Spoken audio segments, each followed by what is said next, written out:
Hey y'all. I got a lot of responses on the video last week. So first of all, thanks very much for getting on board with that. That was pretty cool. Got a bunch of good requests, which I'm going to try and get to as soon as I can. The one that was the most popular, and it was actually a request that I've had a few times before, just haven't got around to recording yet, is a request for a video on phrasing. Specifically, a couple of folks asked about breath control and running out of breath and how do you handle that. So it's a good video, a good topic to cover. Hopefully it'll make a decent video. The tune that I'm going to play is one called Gort, which is a slip jig that I heard at a session about a month or so ago. I'd heard it before, but never really bothered to learn it.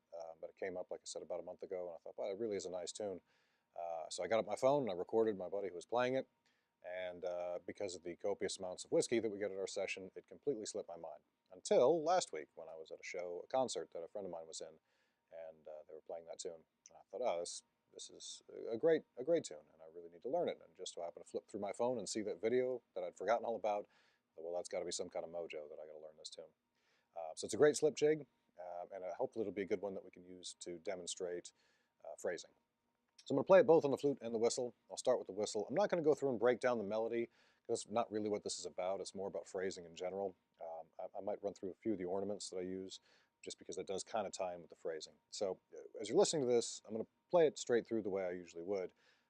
Pay particular attention to when I take breaths, because that's kind of what we're going to get into here. So here we go with Gort.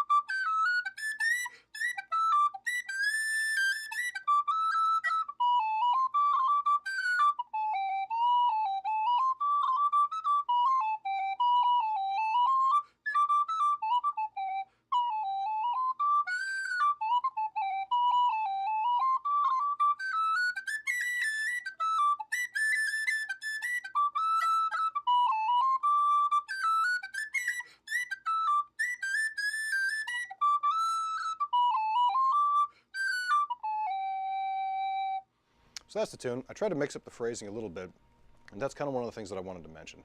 When you're playing the whistle, your phrasing is going to be limited by, of course, how much air you've got, but also how the tune is structured. So as you're playing it and you're playing the tune, keep in mind how much air you've got left and where you want to take those breaths. The trick to phrasing, the trick to making it sound useful, is choosing when to breathe, not being forced to breathe. So you want to put the breaths in where you want it. So in the beginning,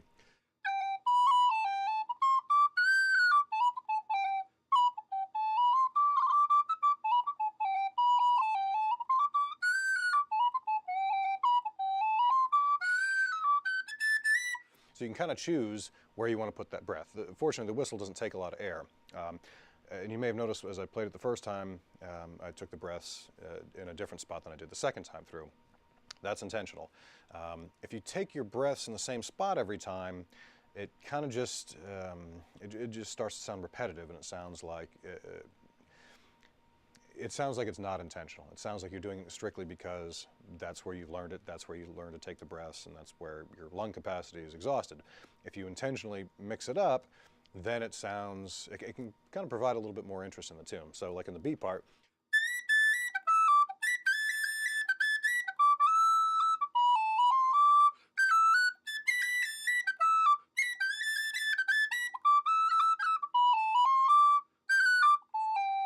so I could have played probably that whole thing on a single breath, which is okay.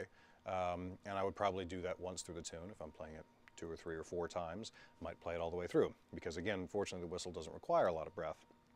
But to provide a bit of dynamic change, you can kind of mix it up and throw those breaths in to provide an actual break, especially on the end, as you're coming around for the second part of the tune.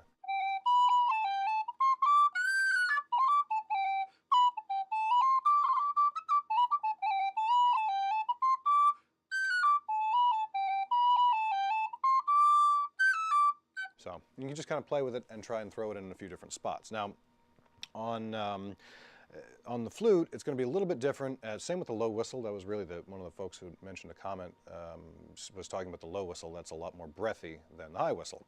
So if we switch it to the flute, by default, the phrasing is going to be a bit different. So I'm going to show you how to run through it on that.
So there again, different phrasing on the whistle, sort of by necessity, but also because the nature of the flute, the way that the ornaments work, the way that the embouchure works, you can kind of use those breath ornaments to kind of mix it up a little bit.